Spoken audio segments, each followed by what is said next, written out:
Hi, this is Dee at Aloha Astro, and today is the new moon on May the 4th, 2019. It's a Saturday, and the new moon actually occurred at 6:45 p.m. I'm just a couple of minutes past it here, and it occurred at 14 degrees 11 minutes of the fixed Earth sign of Taurus. And it's getting a lot of strong support today from the planets, and there's also, of course, some challenging stuff going on.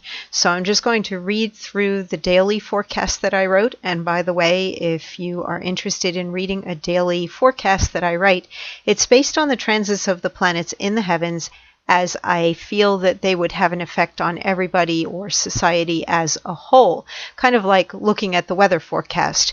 I don't feel that the daily horoscopes are going to give you something as exact as speaking with an astrologer and looking at the transits to your natal chart. If you want to go in deeper, if there are things going on in your life and you want to know what's up in your own chart and you don't really understand astrology that well, book a reading, and I would love to teach you more and show you all about your chart and tell you what's going on in terms of the transits to your own natal chart.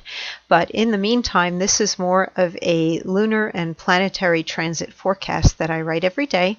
And if you follow me on any of these social media sites, you can read it there, or you can look at my own site, alohaastro.com, and read it there. So let me go through this here. New moon in Taurus, Saturday, May 4th, intensifies a dream of having more or being more, as the sun and moon form a trine to Saturn and Pluto in Capricorn, and Neptune in Pisces forms sextile aspects to both the Taurus and Capricorn planets. It is entirely possible for you to realize a substantial gain now, if you stay focused and control your thoughts. You are your own worst enemy if you do not believe you are worthy and deserving of your desires. Venus and Mercury, both in Aries, are in a T-square with Saturn, Pluto, and the North Node. If you think something is meant to be for you, yet you rationalize why you can't have it, the only thing you will manifest is a sour grape story. Identify your desire or goal, eliminate the thoughts that are not the end result, and imagine how it feels to have it. Competition is fierce, and the rules of social etiquette are relaxed as Mars in Gemini opposes Jupiter in Sagittarius, inclining these two brotherly signs to show their shadows of cockiness, immaturity, and insincerity. Under a lunar transit that highlights materialism, Uranus in Taurus conjunct Mercury in Aries square to Saturn Pluto can make people break boundaries or rules, while the planets are declaring first come, first served, and he who hesitates is lost. For a perfect understanding of the energy today, watch the 2001 film Rat Race. So that was actually a comedy and a great deal of fun, and I think it was a remake of an older classic film that was also a comedy, where a bunch of people are racing to find a treasure. And in a way, we might feel a lot like that today as we are looking to manifest more in our lives, and we're feeling the pressure that we should be able to achieve something, or we should be working very hard at it, because Saturn and Pluto are giving strong support to that moon and sun conjunction at this new moon. And this picture is just amazing. The artist who did this sketch, and they feel it's not fully finished, but I think it looks pretty finished to me. You've got the Taurus energy here with the bull, and that Capricorn and Scorpio energy combined here with this beautiful woman in a black dress with her with her horns there and holding that bull by a leash. So a great deal of focused intent is going on today. Let's take a look in the planets over at Planet Watcher, where we can see the aspect patterns between all the transiting planets in the heavens. And you can see we've got a little bit of everything, but we are dealing with clusters of cardinal energy with Capricorn and Aries, and a cluster of fixed energy with the moon, the sun, and Uranus. And then we've got an opposition going on with mutable planets, flexible, adaptable, adjustable planets. And the one wants to take action and the other is very growth oriented. And this is where people might just be so overeager that they're downright rude, or everybody's in such a race to get somewhere that they're not slowing down when they should. But there is also that feeling that if you don't jump in and take a chance and do it now, you might miss out on something. There is a very strong wave of manifesting energy, while Neptune over here is supporting the Capricorn planets and helping to make a dream real and supporting this new moon. So it is a good time to start or to launch things, despite the fact that we have a T-square here with the North Node and both Mercury and Venus in Aries, and the Capricorn planets of Saturn and Pluto. This has a lot to do with fate, destiny, purpose, finding your path and sticking to it. And I think it is so important to, even though there's help in manifesting, there can be a lot of challenge along the way and things that you might have to endure, or have other people tell you things like, oh, no, you can't have that, you won't succeed, blah, blah, blah, because there's always some lesson or some struggle or work involved in a T-square. And this is either what you are thinking to yourself as you judge your own desires, or what you're allowing other people to say or do to you, where, don't go and put yourself out of the game. Don't think that they have more importance in your life story and your path, your purpose, your destiny than you do. Who's in charge? This is something that the Aries lesson is right now. What do you want, and what are you thinking? And how is that either helping things to become real, or moving you along the path, or hindering and getting in your way? So you can use this in a constructive fashion and basically knuckle down and figure out what you need to do to move forward, and then persist and do the work of it. Or, you can just throw in the towel, give up, go home, and somebody else is going to get to the head of the class in front of you and go do your idea, or win your girlfriend over, or something. Something will come and take what you desired, and then all you'll have left at that point, if you don't actually put your energy out there, is of course that feeling like woulda, coulda, shoulda, or resentment for the person who went and got what you wanted to have or achieve. And you really can't hold it against somebody else, because it's all up to us to go and do that in our life, to go and seek our path, our purpose, to achieve and to reach the top in our own particular field, or even just in a competition with ourselves. So I would watch, of course, if the undermining is coming directly from somebody else, then, step away, create some boundaries. Don't think that you have to give everything up because somebody else is saying something to you. And if it's within yourself, then pay attention, listen to those thoughts going through your head and what you say during the course of the day. And if those are negative thoughts and negative statements coming out of your mouth, then write a new script and sit down at this new moon and do that. Work on getting it under control. And the under control part, I feel, is so important to the manifesting, that we have the potential to see a lot of great things come into being over the course of the next 2 weeks as we move toward the full moon, and we have this Taurus energy marching forward. We have the initiating energy of Aries, and then Taurus persists and is very nurturing and fruitful and makes things grow. And the Saturn Pluto, what are you going to make real? What are you going to realize? And here, well, maybe you'll piss off some friends, or they'll piss you off, or maybe you have to go find a new set of people because you don't have any cheerleaders anymore behind you, or you've outgrown somebody and it's time to move on and go out there in the world and explore. If anybody is holding you back because they're not willing to grow along with you, then just let go, let them go and grow in their direction. You go and grow in yours. You might not always be able to be in tandem or be a team right now.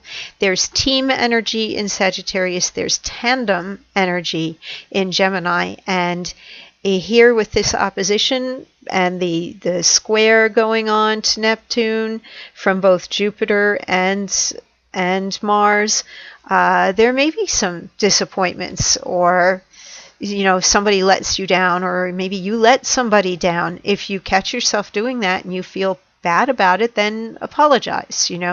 I think that we have to be mindful of the rules and the etiquette right now, particularly while we have things here that are breaking them. But if there are arbitrary rules that are holding us back and serve no purpose, then by all means challenge them.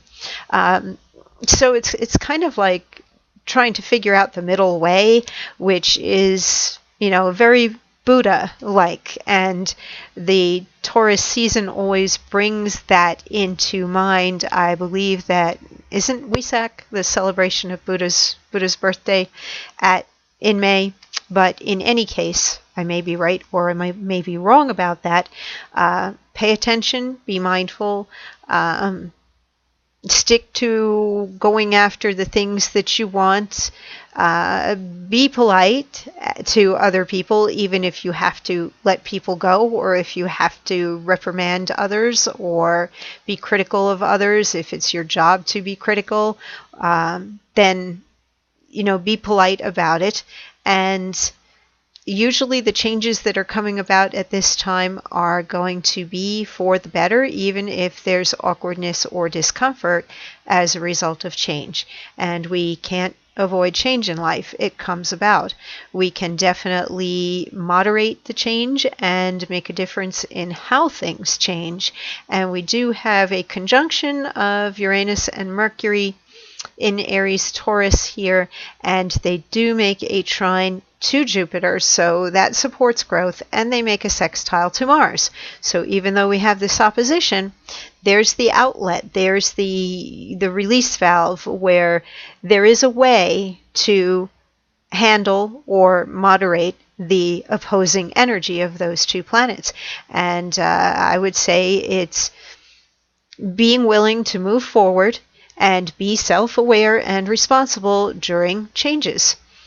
So let's take a look at the Sabian symbol for the day and see what that is all about. So it is at 14 degrees 11 minutes, and we round up to 15 degrees of Taurus. Head covered with a rakish silk hat, muffled against the cold, a man braves a storm. The courage needed to meet the crises precipitated by social ambition. The man with the silk hat has seen some of his ambitious efforts bring him social success, but he learns that often nothing fails like success. The storm may be within him, or it may attack his social status. He is ready to face it daringly. This shows a willingness to accept crises and to go through them, and therefore great character, the soil upon which a higher kind of consciousness may develop. This is the fifth and final stage of this ninth fivefold sequence of symbols. It implies a transition to a new level at which the individual who has learned from experience demonstrates a truly mature mind. What is revealed here is character under adverse circumstances. And just briefly, to talk about Taurus a little bit more. A lot of people think of Taurus and they think of the materialism, the wealth. Taurus rules the second house of money. And the other thing that is associated with the second house is self-worth, self-esteem, and personal values. Very often how we spend our money and what we do with our money is a pretty strong reflection of our values. So they go hand in hand. All signs, planets, and houses have very mundane expressions, and then the higher spiritual expression of things. And with the Taurus energy right now and the support to a spiritual planet, Neptune in Pisces, which is in its ruling sign, the higher path or road is the default, or it should be something that you are looking toward to look upon, especially look upon past successes rather than failures. Also, if you are launching something independently on your own, I would emulate or go to those who have experience, because you're liable to find assistance there rather than competition. Whereas with the newcomers or those who are fresh on the scene and you're all coming out of the starting gate at the same time, you are more likely to find the competition there. So I would recommend looking to those who are older, have more character and experience for guidance or help. Also, to think about the long-range consequences of your choices, whether it's the spending of money or the people that you associate with or what you say to other people. Aries can always bring in the lesson of, whether you're walking your talk. And that would be something to consider with any promises you make at this time as well, that somebody might come around and remind you of those promises sometime in the future. So look at your own life and whether you are walking a straight path and whether you are a trustworthy person. Also look at the people around you or any situation where you might be doing business or partnership and think about that level of integrity and trust. The Taurus-Scorpio axis is always about trust, and the Aries-Libra axis is always about self and in relationship to others.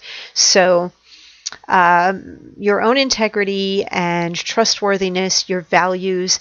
Do you love yourself? Are you doing what is right for you? Are you thinking well of yourself? Are you being kind to yourself?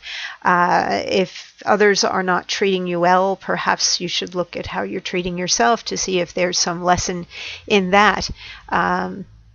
So I think that's it on the transits and the Sabian symbol and what's going on in the planets right now. And stop by and visit or follow, and you can read a daily forecast. And if you want to go deeper, I'm always available. You can click the schedule appointment button to see my calendar. And yes, I'm going to get around to taking these bunny rabbits down probably tomorrow, trying to think of what I might put up there since it's not Easter anymore, what I might like to put up there to represent the month of May.